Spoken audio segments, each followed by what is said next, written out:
오늘 말씀은 데살로니가전서 1장입니다. 바울과 실로아노와 디모데는 하나님 아버지와 주 예수 그리스도 안에 있는 데살로니가인의 교회에 편지하노니 은혜와 평강이 너희에게 있을지어다. 우리가 너희 모두로 말미암아 항상 하나님께 감사하며 기도할 때 너희를 기억함은 너희의 믿음의 역사와 사랑의 수고와 우리 주 예수 그리스도에 대한 소망의 인내를 우리 하나님 아버지 앞에서 끊임없이 기억함이니 하나님의 사랑하심을 받은 형제들아 너희를 택하심을 아노라. 이는 우리 복음이 너희에게 말로만 이른 것이 아니라 또한 능력과 성령과 큰 확신으로 된 것임이라. 우리가 너희 가운데서 너희를 위하여 어떤 사람이 된 것은 너희가 아는 바와 같으니라. 또 너희는 많은 환난 가운데서 성령의 기쁨으로 말씀을 받아 우리와 주를 본받은 자가 되었으니 그러므로 너희가 마게도냐와 아가야에 있는 모든 믿는 자의 본이 되었느니라. 주의 말씀이 너희에게로부터 마게도냐와 아가야에만 들릴 뿐 아니라 하나님을 향하는 너의 믿음의 소문이 각처에 퍼졌으므로 우리는 아무 말도 할 것이 없노라.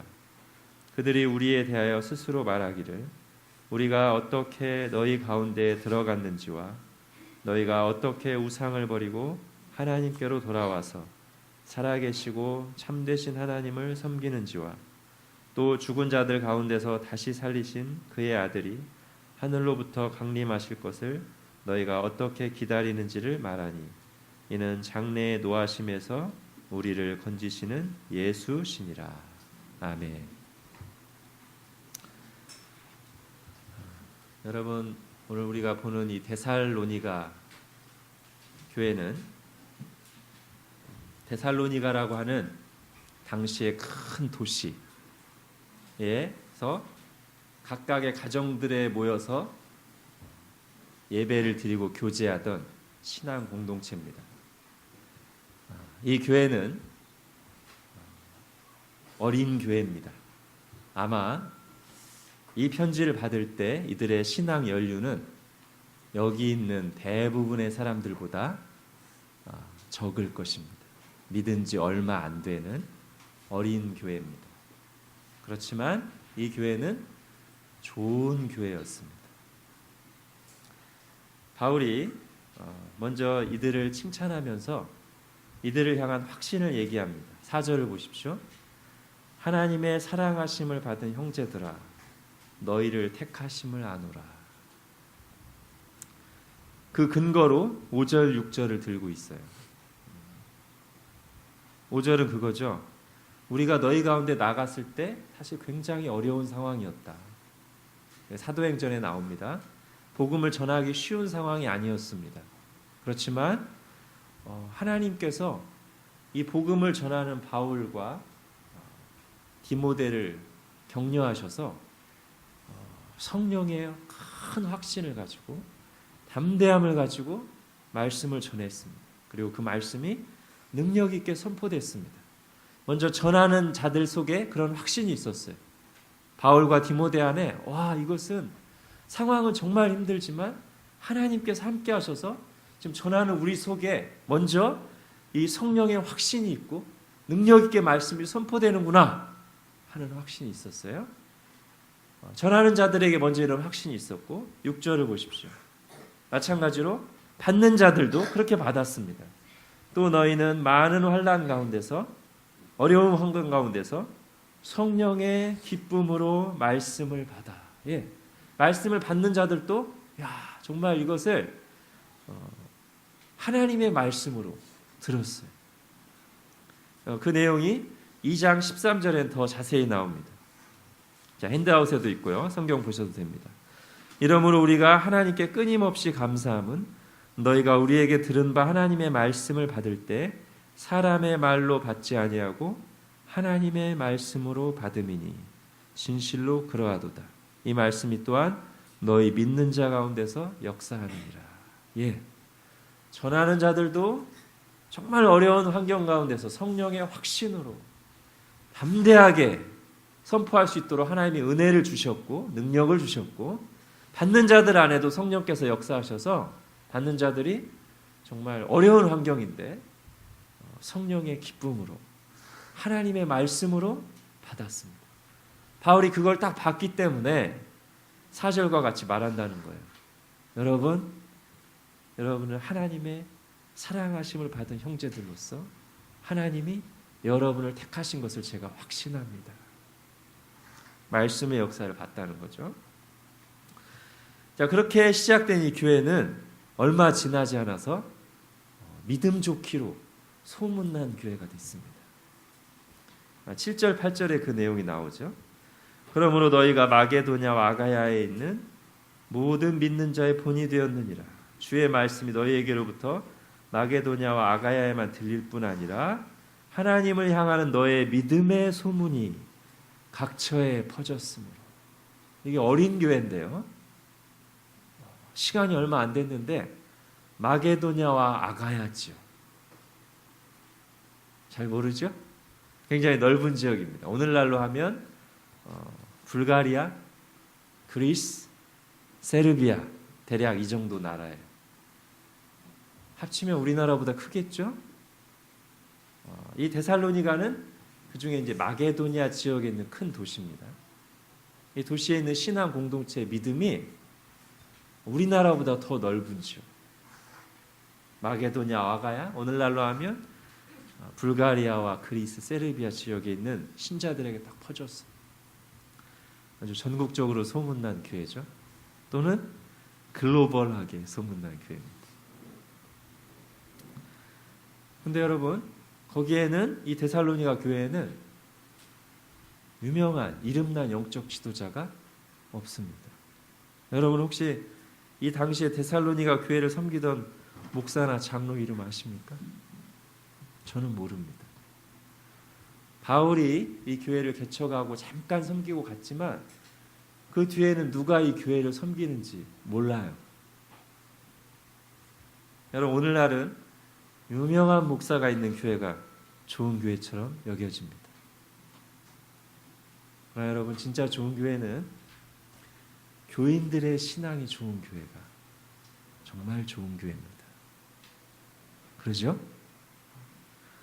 목사는 그냥 하나님의 말씀을 풀어서 전할 뿐입니다.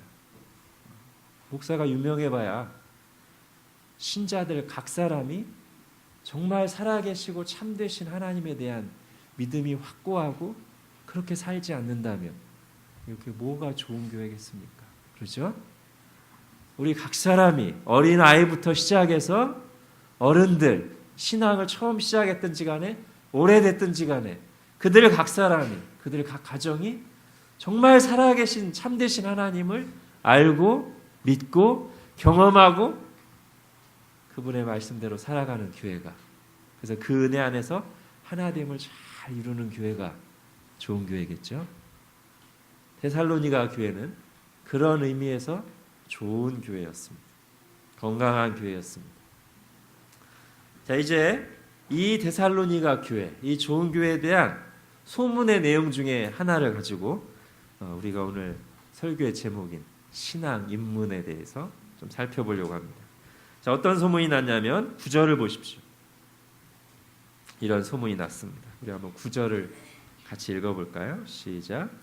그들이 우리에 대하여 스스로 말하기를 우리가 어떻게 너희 가운데 들어갔는지와 너희가 어떻게 우상을 버리고 하나님께로 돌아와서 살아계시고 참되신 하나님을 섬기는지와. 이들이 어린 신앙인이라고 말씀드렸습니다. 그러나 이들에게는 이 신앙을 가지면서 확실한 변화가 이들의 삶에 나타났습니다. 그리고 그 세 가지가 이제 신앙에 내가 입문했다는 것은 이런 것이구나라는 것을 잘 요약하고 있기 때문에 오늘 제목을 신앙 입문이라고 했습니다. 자, 9절에 나오는, 특히 9절 후반부에 너희가 어떻게부터 나오는 그 문장에서 우리 동사의 행동에 해당하는 거죠. 동사만 잘 찾아보면 이런 겁니다.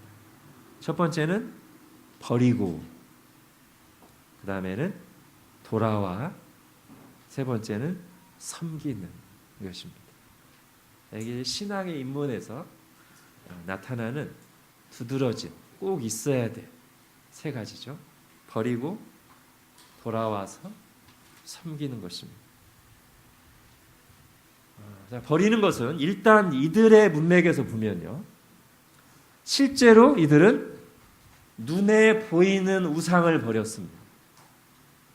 눈에 보이는 우상이 뭘까요? 이들에게 당시는 그리스 로마가 로마 신들, 우리에게는 허구의 신화에 불과하지만 이 당시엔 진짜 신이었단 말이에요.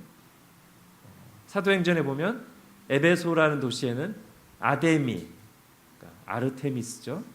아르테미스 신상이 있었습니다. 어느 도시에 가면 비너스 신상이 있고, 아폴로 신상이 있고, 제우스 신상이 있고, 아테네 신상이 있었어요. 그냥 조각품이 아니라 실제로 그 앞에서 모여서 신전에 가서 예배를 드렸단 말이에요. 그리고 또는 그렇게 큰 신상만 있는 것이 아니라 집집마다 이렇게 휴대할 수 있는, 집에 상에다가 딱 올려놓을 수 있는 아테네 신상, 비너스 신상, 제우스 신상이 있었단 말이에요. 여기에서 말하는 어떻게 우상을 버리고 할 때는 그 눈에 보이는 신상, 그동안 정말 귀중하게 여기고 그 앞에 엎드려서 기도하던 그 신상을 쓰레기통에 집어넣어 버렸다는 뜻입니다.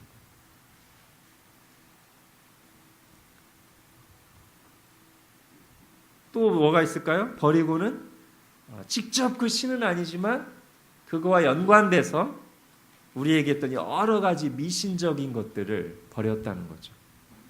여러분 사도행전 19장을 보십시오. 여러분 핸드아웃에 바울이 에베소에 가서 2년 동안 두란노 서원이라는 곳에서 열심히 말씀을 가르쳤습니다. 매일매일 말씀을 가르쳤습니다. 그랬더니 그 두란노 서원에 모여서 말씀을 듣던 사람들이 듣기만 한 게 아닌 것 같아요. 매일매일 모여서 들은 뒤에는 본인들도 나가서 자기 가족들에게, 이웃들에게, 나그네들에게 전파했습니다. 그래서 사도행전 19장에 보면 이렇게 2년을 하니까 2년 뒤에는 온 아시아에 있는 사람들이 주의 말씀을 듣더라. 여기서 아시아는 지금 우리가 사는 아시아가 아니고요, 터키를 말합니다. 지금 터키지요. 에베소는 그 터키 지역 좌측 하단에 있는 도시거든요. 그 도시에서 말씀 전했던, 터키는 우리나라보다 몇 배 큰 지역이죠. 그 지역에 역시 말씀이 퍼졌더라. 그리고 어떤 일이 일어났냐면, 여러분 핸드아웃 보십시오. 마술을 행하던 많은 사람이 그 책을 모아 가지고 와서 모든 사람 앞에서 불사르니 그 책값을 계산한즉 은 5만이나 되더라. 이제 버린 거예요. 자, 마술을 행하던 사람들이니까 그걸로 아마 먹고 살았던 사람이겠죠. 마술책들. 자기의 생계 수단이었어요. 그러나 복음이 그 안에 들어가니까 더 이상 이제 이걸 가지고 있을 수가 없는 거예요. 이걸 가지고 생계를 위한 수단을 삼을 수가 없는 거예요. 사람들이 보는 앞에서 광장 앞에 나와 그걸 버리기 시작하고, 이 사람도 버리고 이 마술사도 버리고, 그 쌓였어요. 크게 산더미처럼. 그리고 사람들이 보는 앞에서 거기에 불을 질렀습니다. 엄청난 장면이죠. 사실은 복음이 강력하게 역사할 때 이런 일들이 역사 속에서 많이 있었습니다. 우리나라도요, 1907년에 평양에서 붐이 일어났을 때 거기에 뭐 많은 술집들과 도박판들이 있었습니다. 이제 복음이 들어가니까 더 이상 이 마술사들과 똑같이 더 이상 이 방탕한 일을 할 수가 없는 거예요. 신자들이 술집을 할 수가 없는 거예요. 또는 손님이 안 와서 그동안 많이 술집에 드나들던 단골들이 다 이제 예수님 믿고 술을 끊어서 그런 이유 때문에도 술집을 또 할 수가 없는 거예요. 평양 시내 많은 술집들이, 유흥주점들이, 율락가들이 문을 닫았습니다. 버린 거죠, 그죠? 또 이런 비슷한 것들이 있습니다. 우리가 버려야 될 것들, 그리고 실제로 버리게 된 것들 뭐 있습니까? 우리나라는 사주팔자라는 게 있죠. 어느 날 몇 시에 태어나서 뭐 결혼할 때 막 그거 보고 궁합 보고 돈 주고 이사할 때 손 없는 날 이사하고. 그리고 아직 3번에도 여러 건물들에 가면 1, 2, 3, 4, 5층인데 4층은 F로 돼 있거나 아예 4층이 없는 건물도 있어요. 뭐 사자가 죽을 사자라고 재수 없다고.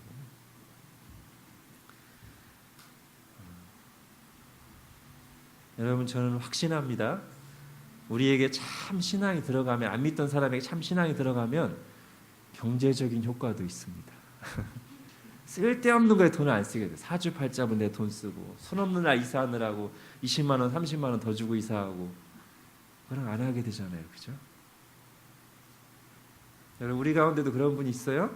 안 믿다가 이제 교회를 딱 다니게 되셔가지고, 이전에는 뭐죠? 어디 상가집 갔다 오면 소금 뿌리고 막 그러셨대요. 근데 그분이 이제 예수님을 믿고 나서 이제 그걸 안 하게 됐다. 말씀하신 걸 들었습니다. 그래서 소금값 아끼잖아요, 그죠?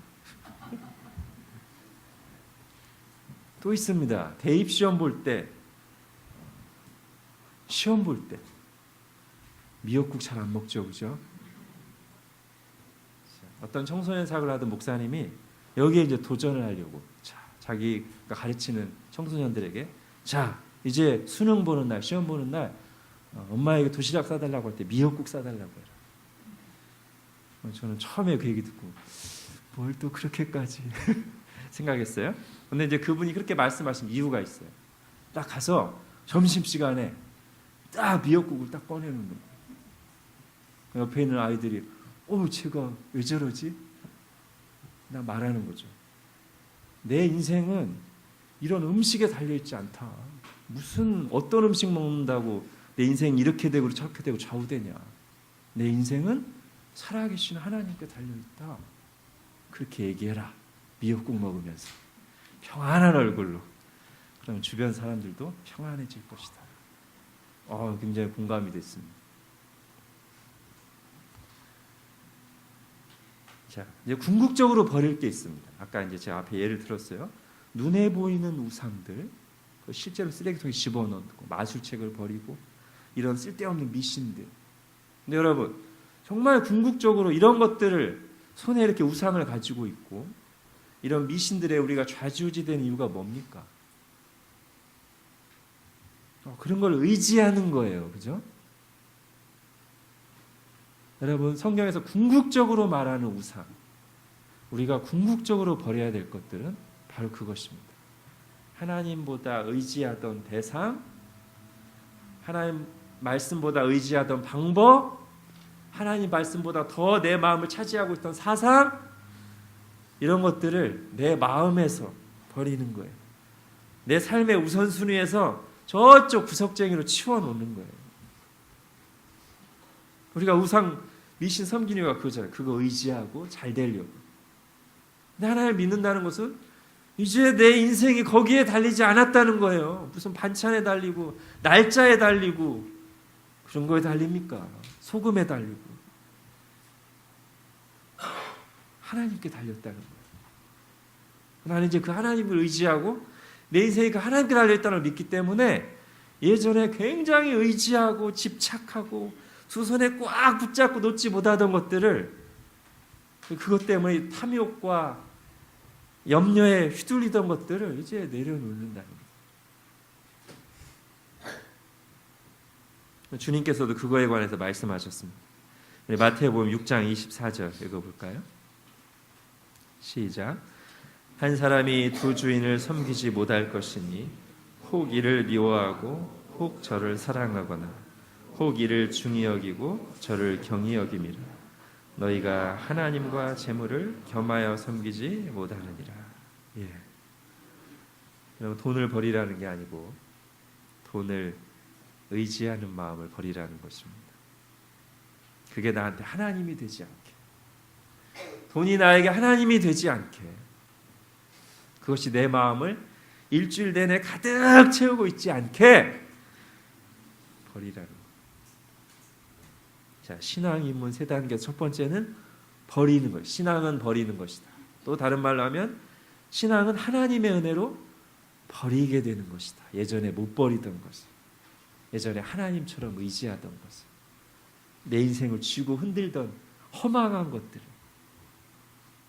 버리고 자유로워지는 것이다. 자, 두 번째는 뭐예요? 두 번째 동사는 돌아와입니다. 돌아와. 신앙은 돌아오는 것입니다. 하나님께로. 자, 이것의 가장 대표적인 이미지는 누가복음 15장 유명한 이야기죠. 탕자의 비유라고 흔히 알려져 있는. 자, 그 중에서 한 구절만 읽겠습니다. 누가복음 15장 20절입니다. 시작. 이에 일어나서 아버지께로 돌아가니라. 아직도 거리가 먼데 아버지가 그를 보고 측은히 여겨 달려가 목을 안고 입을 맞추니. 예. 이 아들은 원래 있어야 될 자리, 원래 있어야 될 호응, 원래 있어야 될 품, 아버지께로 돌아갔고, 아버지는 뭐하고 계셨어요? 자기를 배신하고 자기 마음에 못 받고 나가서 마음대로 살다가 아주 엉망진창이 돼서 돌아온 아들을 기다리고 있었죠. 그죠? 기다리고 있었어요. 날마다 문 밖에 나와서 기다리다가 아들이 저 멀리 식별할 수 있을 만큼 모습을 딱 나타나니까 어떻게 합니까? 그를 보고 측은히 여겨 달려가. 아들은 염치가 없어서 터벅터벅, 우리 아버지는 막 달려가시고 목을 안고 입을 맞추는 거죠. 이게 예수님이 보여주신 하나님 상입니다. 잃어버린 자가 돌아올 때, 이 돌아오는 거에 대해서 조금 더 생각하게 해준 예가 하나 있었습니다. 윤항기 씨라고요. 예전에 가수였다가 지금 목회자로 활동하고 있다고 합니다. 저는 이분의 신앙과 인격은 잘 모릅니다. 요즘 하도 또 엉터리 목사들이 많아서 제가 이분을 지지하는 입장은 아니에요. 그렇다고 반대하는 것도 아니고 잘 모릅니다. 다만 이분이 한 얘기 중에 돌아오는 거에 관해서 좀 감동을 준 얘기가 있어서 나누려고 합니다. 우리 이제 어르신들이 가수를 아실 겁니다. 예전에 잘 나갔던 분이죠. 그래서 한참 잘 나갈 때는 결혼한 상태인데 자식들도 있는데 수년간을 집에 안 들어갔대요. 수년간을 자기 하고 싶은 거 다 하고, 나 윤항기야 하면서 이렇게 막 돈 퍼주고 다니니까 그 돈 보고 사람들이 쫓아다니고 바람 피고. 근데 이제 아내는 독실한 신자였나 봐요. 그래서 기도하면서 기다렸어요. 그러다가 윤항기 씨가 폐결핵이 걸려가지고 가수 생활도 못 하게 되고, 사람들 다 떠나죠. 진짜 탕자하고 비슷해요. 이제 1년 시한부 인생을 받았어요. 그래서 완전히 막 초라해져가지고 집에 돌아왔습니다. 수년 만에. 근데 제가 이제 놀란 것은 이 믿음 좋은 아내가 기도하고 기다리다가 어떻게 윤항기 씨가 돌아오는 그 때를 딱 알아가지고 돌아올 때 자기 조그만 애들하고 자기하고 문 밖에 딱 나와가지고 프랜카드를 딱 걸어놨어. 아버지 집에 돌아온 것을 환영합니다. 사랑합니다. 거기서 이제 윤항기 씨가 완전히 깨진 거예요. 거기에 마음이 녹아가지고 그 다음부터 이제 이 사람이 정신 차리고 결국 목회자가 됐다고 하는데, 그래서 여기서 돌아오는 것, 그리고 그걸 맞아주는 이 가족의 마음이 누가복음 15장에 나오는 탕자가 돌아올 때 맞아주는 하나님 마음과 많이 비슷한 것 같아서 제 예로 들었습니다. 여러분, 신앙은 돌아오는 것입니다. 새로운 걸 찾는 게 아니에요. 원래 내가 있어야 될 자리, 원래 있어야 될 관계, 원래 안겨 있어야 될 품으로 돌아오는 것입니다. 나를 창조하시고 나를 가장 잘 아시고 나를 너무나 사랑하시고 내가 그분에게 관심 없을 때도 나를 주목하시며 내 삶을 다스리고 보호하고 계셨던 그 하나님 아버지께로 돌아오는 것입니다. 컴백 홈 하는 거죠. 자, 돌아오는 것도 또 세 가지로 한번 나눠서 생각할 수 있을 것 같아요. 하나는 말 그대로 안 믿다가 믿는 거, 이게 돌아오는 거죠, 그죠? 안 믿다가 믿는 거. 그렇게 돌아오면 이제 어떤 일이 일어납니까? 인생이 다시 보이는 거예요. 그죠? 전혀 하나님 없이 살다가 이제 믿고 보니까 인생이 다시 보이고 이 세상 만물이 다시 보이는 거예요. 하나님 작품으로 보이는 거죠. 자, 두 번째 돌아오는 것은 교회에 떠났다가 교회 다녔었는데 떠났다가 다시 돌아오는 거. 우리 중에도 많죠. 교회 오래 떠났다가 다시 돌아온 경우가 많이 있습니다. 어릴 때 다니다가 학생 때 다니다가 사람 때문에 떠났다가 또는 스스로 시험 받아서 떠났다가 돌아온 경우들입니다. 여러분, 하나님께서 택한 자녀는 반드시 돌아옵니다. 하나님의 품으로 하나님이 반드시 불러서 다시 안아주십니다. 자, 이제 세 번째요. 제가 이제 이 얘기를 하려고 이제 세 개로 나눈 건데, 마음이 떠나 있다가, 마음이 하나님께 닫혀 있다가, 하나님과 적절한 거리를 두다가, 하나님께 마음을 안 주다가, 하나님의 말씀을 듣고 또는 어떤 계기로 하나님의 사랑이 깨달아져서 그야말로 그 마음이 하나님께로 돌아오는 일이 있습니다. 이렇게 돌아와야 진짜 돌아온 거죠.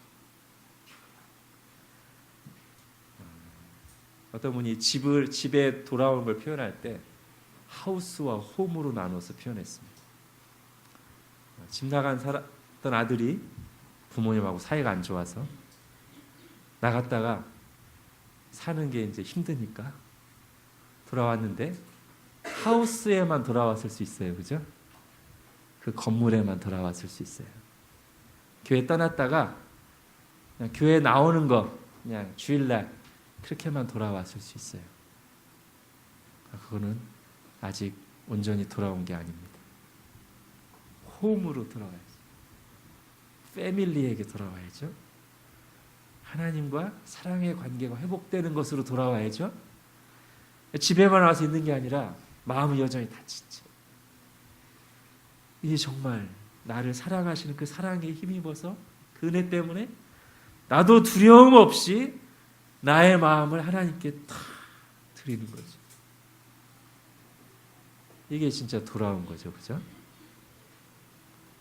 여러분, 혹시 우리 가운데도 사람 때문에 또는 본인의 너무 형편없는 모습에 절망해서 또는 기도했다 응답 안 된 것 때문에 예전에 교회에서 받은 상처 때문에 여기 하우스에는 있지만 아직 하나님의 품에 충분히 안기지 않고 마음을 안 드렸던 사람이 있다면 오늘 탕자를 맞아주시는 하나님 아버지 품에 온전히 안기고 그분께 나의 마음을 다 드리는 은혜가 있기를 간절히 바랍니다. 여러분, 신앙은 돌아오는 것입니다. 하나님의 품으로 바르고 친밀한 관계로 마음을 주는 관계로 돌아오는 것입니다. 자, 그래서 마지막은 뭡니까? 마지막 동사는 섬기는 거죠. 자, 이 섬긴다는 말을 할 때 바울이 이제 하나님과 우상을 확실하게 비교합니다. 하나님 섬긴다고 할 때 그 앞에 수식어를 넣었어요. 살아계시고 참되신 하나님. 여러분이 이제 그러니까 이 사람들이 예전에도 섬겼던 거예요. 뭐를? 우상을. 쓸데없는 걸 섬겼는데 이제 그걸 버리고 하나님 품에 돌아와서 이제 그런 쓸데없는 것을 섬기는 것이 아니라 가짜를 섬기는 게 아니라 사람이 만든 것을 섬기는 게 아니라 살아계시고 참되신 하나님을 섬기게 되었다고 이제 말하는 겁니다. 여러분, 진짜 신앙이 뭘까요? 내가 얼마나 진실하게 믿고 열심히 믿고 이런 것도 다 중요합니다. 중요합니다. 그러나 여러분, 만약에 진실하게 믿고 열심히 믿어도 믿는 대상이 가짜면 그게 뭐예요? 아무것도 아니죠. 이단들 중에도요, 진실하게 믿고 열심히 믿는 사람이 있어요.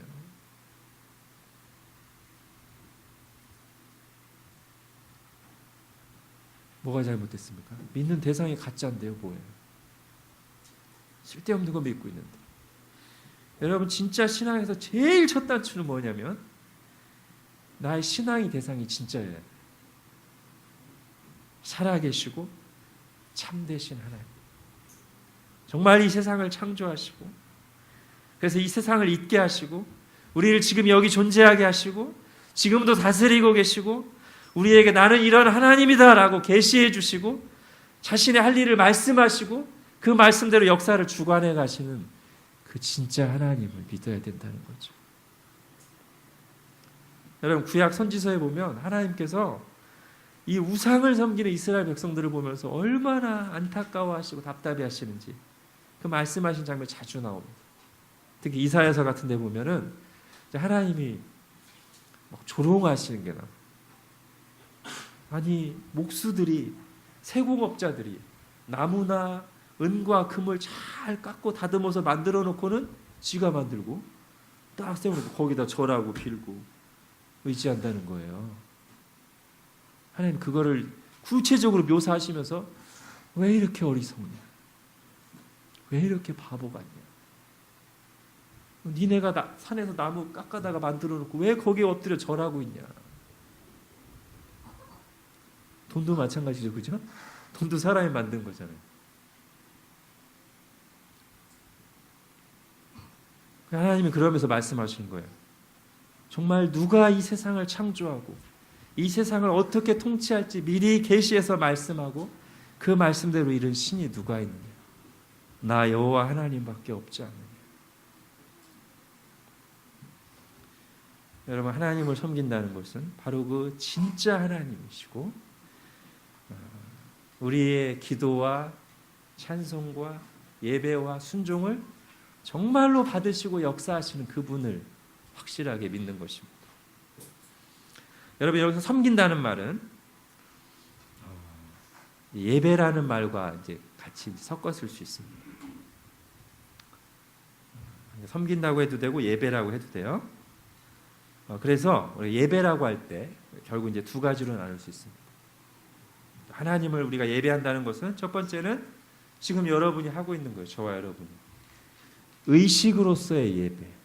이전에는 파르테논 신전에 가서, 아르테미스 신전에 가서, 아폴로 신전에 가서 막 열심히 거기 그 제사에 참여했단 말이에요. 그랬던 데살로니가 이 교회의 성도들이 지금은 이제 가정마다 모여서 하나님 앞에서 함께 찬송하고 기도하고 말씀을 듣는 예배 의식을 갖고 있단 말이에요. 이것이 살아계시고 참되신 하나님을 섬기는 첫 번째 뜻입니다. 그 하나님이 진짜 살아계시고 참되신 하나님이기 때문에 예전에 우상에 참여할 때처럼 아유 이거 안 나왔다 내가 벌받지 해가지고 그 신전에는 나왔지만 마음은 정말 하나님을 의식하고 묵상하지 않는 그런 게 아니라 내가 섬기는 하나님은 살아계시고 참되시고 나의 목소리를 들으시고 지금 하나님이 세우신 사람을 통해서 내 영혼에 말씀하시는 하나님이시기 때문에 찬송하는 시간에는 정말 내가 마음을 다해 하나님을 생각하며 찬송하고 기도하는 시간에는 정말 나의 하나님께 내가 온 마음을 다해 기도하고 말씀이 선포되는 시간에는 지금 하나님이 나에게 뭐라고 말씀하시는가 귀 기울여 들으면서 예배하는 거란 말이에요. 이게 살아계시고 참되신 하나님을 섬기는 하나의 모습입니다. 자, 하나님은 그렇게 예배하는 자를 찾으신다는 거예요. 요한복음 4장 읽어볼까요? 핸드아웃에는 요한복음 4장 21절부터 24절 읽겠습니다. 시작. 예수께서 이르시되 여자여 내 말을 믿으라. 이 산에서도 말고 예루살렘에서도 말고 너희가 아버지께 예배할 때가 이르리라. 아버지께 참되게 예배하는 자들은 영과 진리로 예배할 때가 오나니 곧 이때라. 아버지께서는 자기에게 이렇게 예배하는 자들을 찾으시느니라. 하나님은 영이시니 예배하는 자가 영과 진리로 예배할지니라. 예. 그러니까 이전에는 장소가 중요했던 것 같아요. 이 산에서 예배해야 되나? 예루살렘에서 예배해야 되나? 예수님께서는 그게 중요한 게 아니다. 예배의 대상이 중요하다. 살아계시고 참되신 하나님, 그리고 그분을 이제 나의 아버지라고 믿으면서 드리는 예배. 그 예배는 형식이 중요한 게 아니라 하나님 앞에는 영과 진리로 나의 영혼을 다해서 성령 안에서 그리고 진리로 말씀에 따라 예배하는 것이다. 하나님은 이렇게 예배하는 자들을 찾으신다. 그들의 기도 소리를 들으시고 그들의 찬송을 들으시고 그들에게 말씀하시고 은혜를 베푸신다. 자, 또 하나의 예배가 있습니다. 반드시 그리스도인들은 이것도 예배로 여기고 여기까지 나가야 돼요. 뭐냐면 삶으로서의 예배입니다. 성경에서 분명히 이 부분을 예배라고 칭하고 있어요. 로마서 12장 1절입니다. 같이 읽겠습니다. 시작. 그러므로 형제들아 내가 하나님의 모든 자비하심으로 너희를 권하노니 너희 몸을 하나님이 기뻐하시는 거룩한 산 제물로 드리라. 이는 너희가 드릴 영적 예배니라. 예. 그 다음에 이어지는 말씀은 뭐죠? 너희는 이 세대를 본받지 말고 하나님의 선하시고 기뻐하시고 온전하신 뜻이 무엇인지 분별하도록 하라. 분별해서 뭐 하라? 그렇게 순종해야죠. 그죠? 그게 자기의 몸을 하나님께서 기뻐하시는 산제물로 드리는 영적 예배라는 것입니다. 그러니까 하나님을 섬긴다는 것은 참되고 살아계신 하나님을 섬긴다는 것은 첫 번째는 좀 아까 말씀드린 것처럼 이렇게 믿는 자들이 모여서 함께 하나님을 예배하고 기도하고 찬송하고 말씀을 듣는 것으로 예배하는 것이고 또 하나는 매일매일의 삶 속에서 하나님의 선하시고 기뻐하시고 온전하신 뜻대로 나 자신을 드리는 삶. 한마디로 하면 순종입니다. 순종의 예배를 드리는 거예요. 그것이 하나님을 섬기는 것입니다. 하나님이 참되고 살아계시기 때문에 내가 그분의 말씀대로 하겠다. 다른 거 따라하지 않고 나는 그분 말씀대로 하겠다. 내 인생이 그분께 달렸다. 이렇게 순종하는 게 하나님이 기쁘게 받으시는 영적 예배라는 거예요. 자, 예배라는 말도 영어로 서비스라고 하고요. 섬긴다는 것도 서비스라고 하죠. 근데 이 서비스와 어원이 같은 게 서번트죠. 종. 종이 뭐 하는 겁니까? 주인을 섬기는 거죠. 주인이 하라는 그대로 하는 거예요. 이게 다 지금 연결된 거예요. 예배, 섬김, 순종 이게 다 하나로 연결된 거예요. 우리가 하나님을 섬긴다고 할 때는 그분을 예배하는 거예요. 그분을 섬기는 거예요. 그분께 순종하는 것입니다. 왜? 그분이 살아계시고 참되신 분. 나를 사랑하시고 나의 삶을 쥐고 계시고 우주 만물을 통치하시는 분이기 때문에 그분께 합당한 경배를 드리고 찬송을 드리고 그분을 의지하여 기도하고 그분의 말씀이 참으로 옳기 때문에 순종하는 것입니다. 신앙은 이렇게 살아계시고 참되신 하나님을 섬기는 것입니다. 우리 데살로니가 교회 성도들이 어린 교회지만 이 세 가지 신앙의 입문을 아주 눈에 보이게 확실하게 보여줬기 때문에 바울이 너무나 기뻐하고 감사하며 여러 지역에 소문난 교회가 됐어요. 버릴 것을 버리고 하나님 품에 돌아와 마음으로 온전히 그분께 마음을 드릴 수 있도록 돌아와서 이제는 쓸데없는 것을 섬기고 의지하지 않고 하나님을 예배하고 그분께 순종하는 삶을 살았습니다. 기도하겠습니다.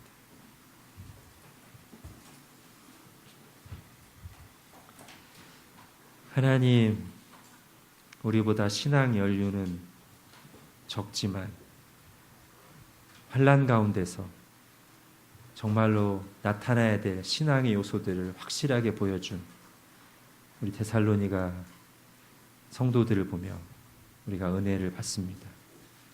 그들이 오랫동안 붙잡고 있던 그러나 사실은 쓸모없고 우리 삶을 더 얽매게 만들었던 것들을 버렸고 마땅히 있어야 될 하나님의 품으로 하나님과의 사랑의 관계로 하나님께 마음을 드리는 것으로 돌아왔으며, 그리고 이제는 그 하나님만을 예배하고 순종함으로 섬겼습니다. 하나님, 저희도 이 어둡고 혼탁한 시대에 이 가장 기본이 되는 이 신앙의 요소들을 굳게 세우게 하여 주시고, 저희도 버릴 것을 버리고 하나님의 품으로 돌아가고 하나님을 예배하고 순종함으로 이 시대에 하나님의 칭찬받는 교회요, 소문난 교회요, 하나님께 영광 돌리며 많은 사람에게 유익을 끼치는 교회로 계속해서 전진할 수 있도록 은혜를 베풀어 주옵소서. 예수님의 이름으로 기도합니다. 아멘.